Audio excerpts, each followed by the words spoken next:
nhớ số nhỉ, nó trả cú thảo nhỉ, để chỉ mới chịu ở đây nhỉ, lại chỉ nhớ chạy ta chịu với này chứ, trả cú thảo chứ, nó sợ sợ giờ bây giờ hắn nó,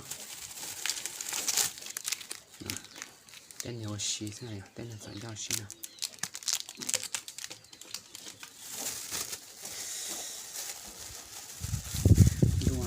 Thảo này à nè nó tên thì tiền nó này à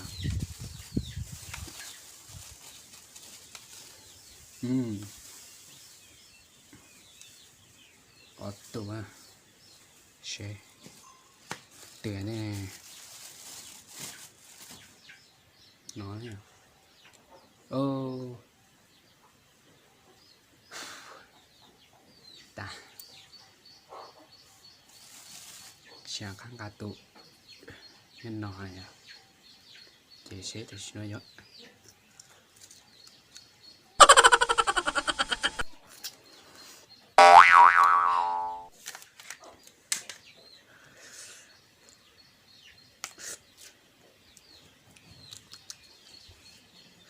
sọt cơ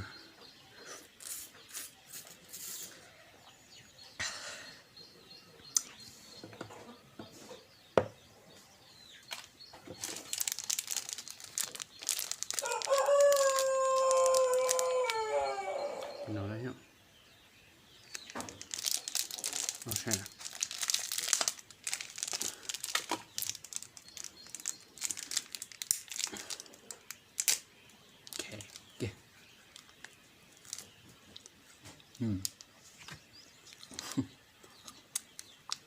ok ok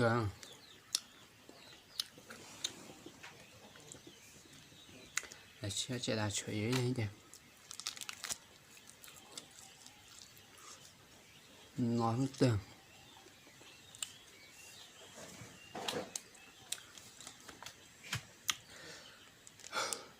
sọ thịt tia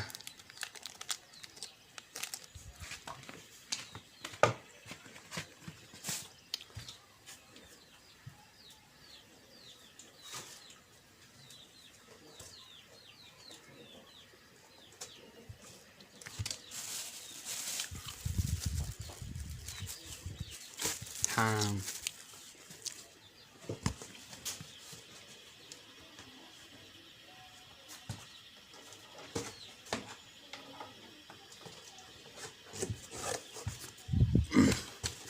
sọ thảo chơi nó chỉ chữ chơi dùng mới để hơn xía nha một cỏ lát chua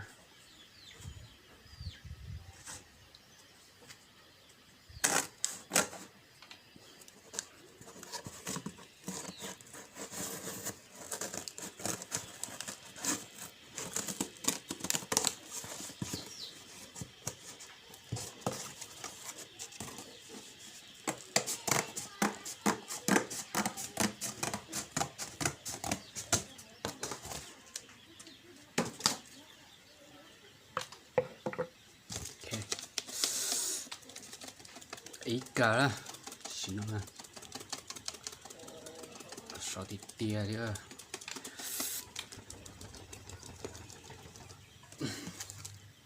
nó trở nên hắn ổn chỉ nhớ chế tài cái miếng lên cái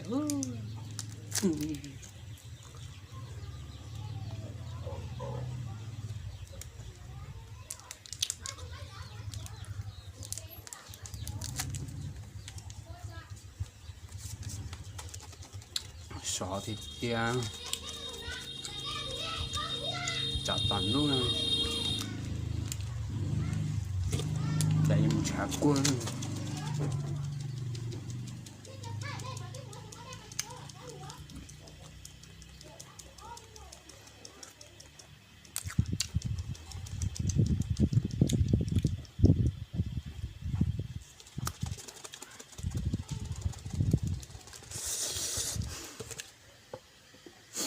sọ Yo.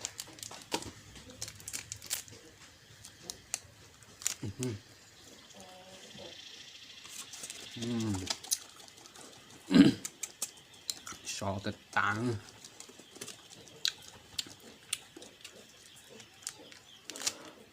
còn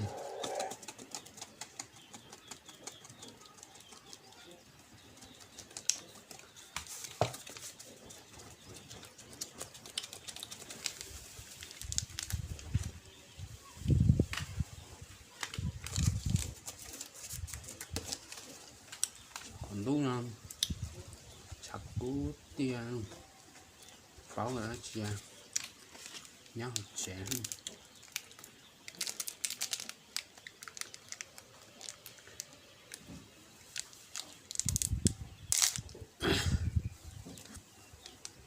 nó còn nhiều cái lo thầy để tóm nó nè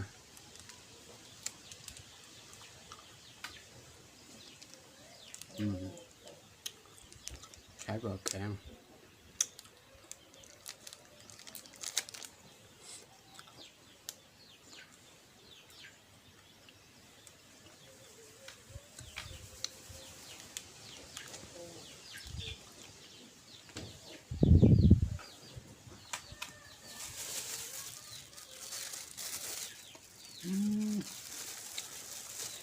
tàn rồi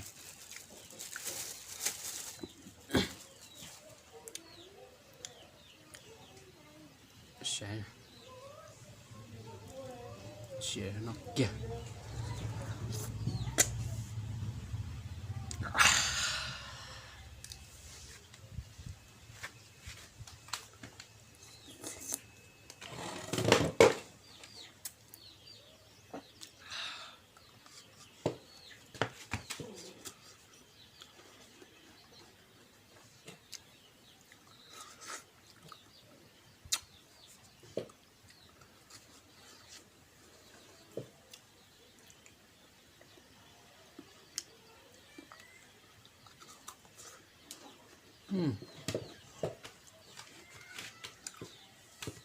sẽ thật tàn ngon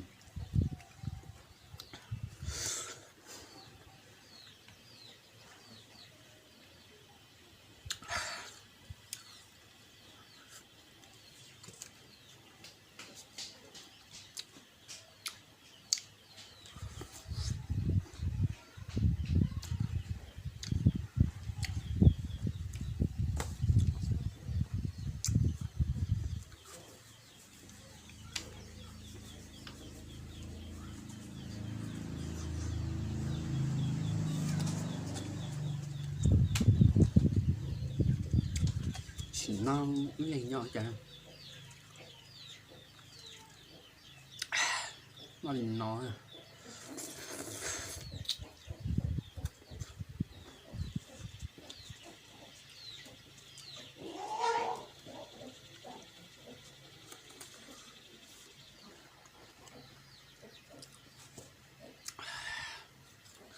tiệt tiệt tiệt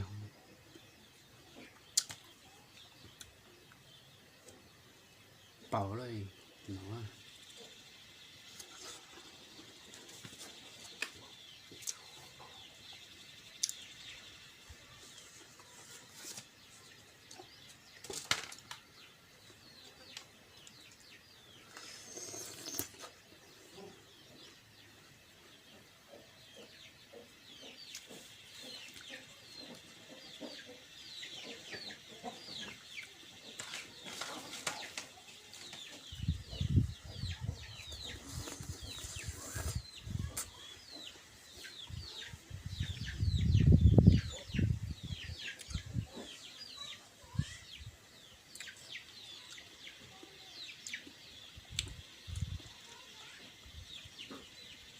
lu chạm một thứ đó này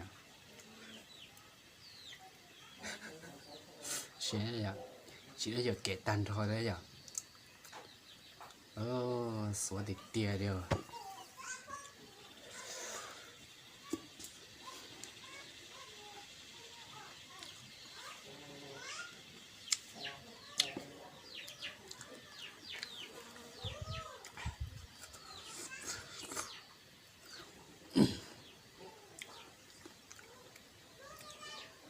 bên đó nó chả cút thảo và lông chú thảo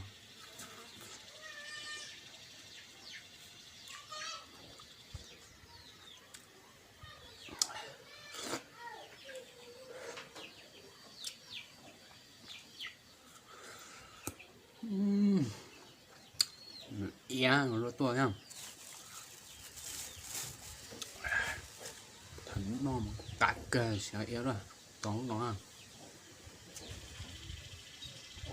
Số để chưa.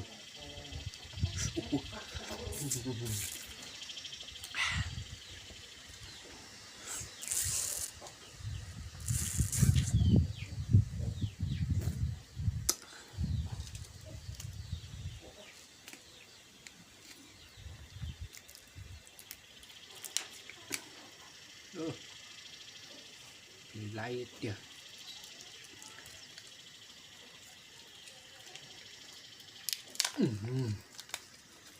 Lấy kia.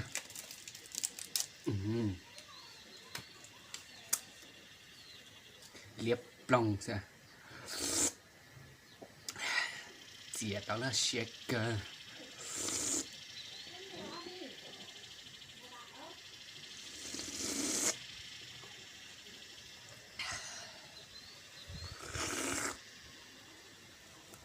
Đây. Wow.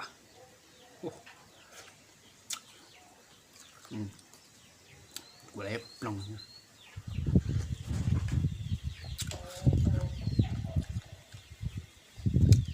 Bây giờ là tao mà xuống nhót là đỏ.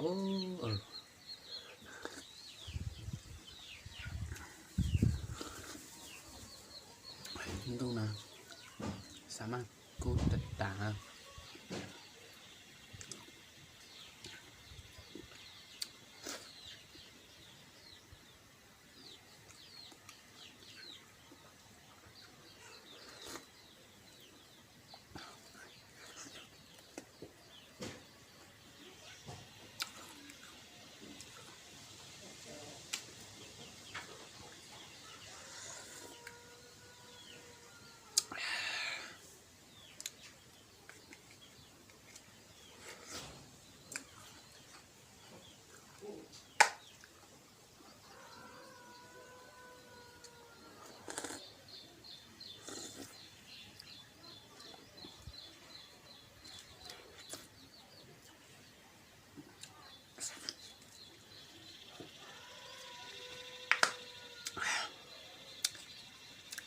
xìa chắp đầu lên.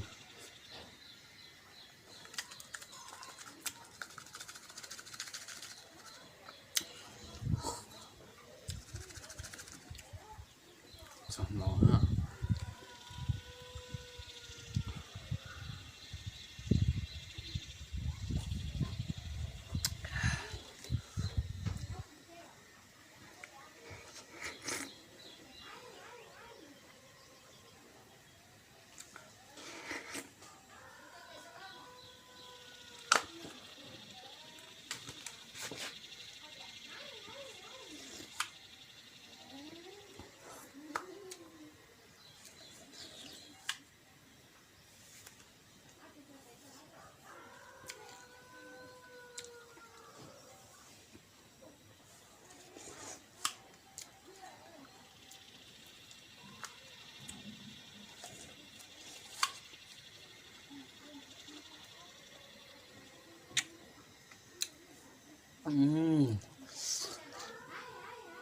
Xìa được kìa.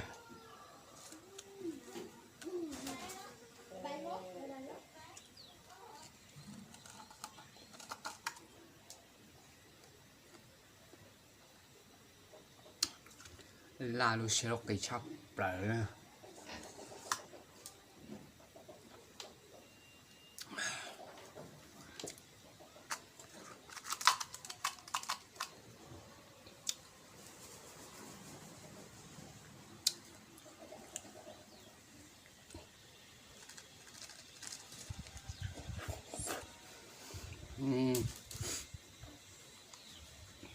Cả kia.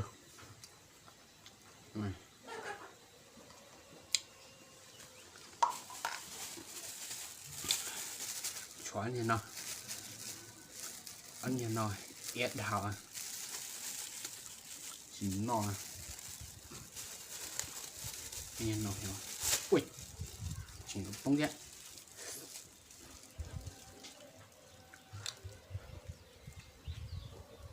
yết họ anh nhân nó cho chả yết tia rồi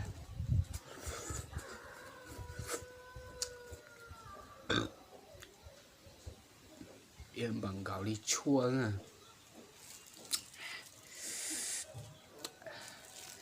chua đó nó nè chỉ là cái giá tà bí giá nào chỉ mà yết họ小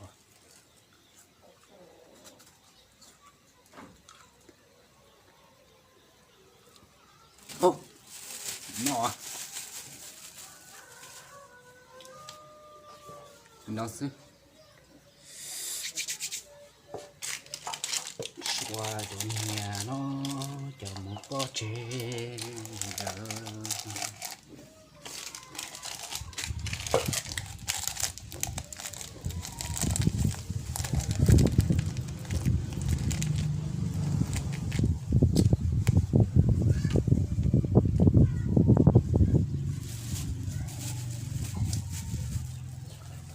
chỗ nhà nó ý để trong bộ chơi cái gì nó yết thầu à nó tạo này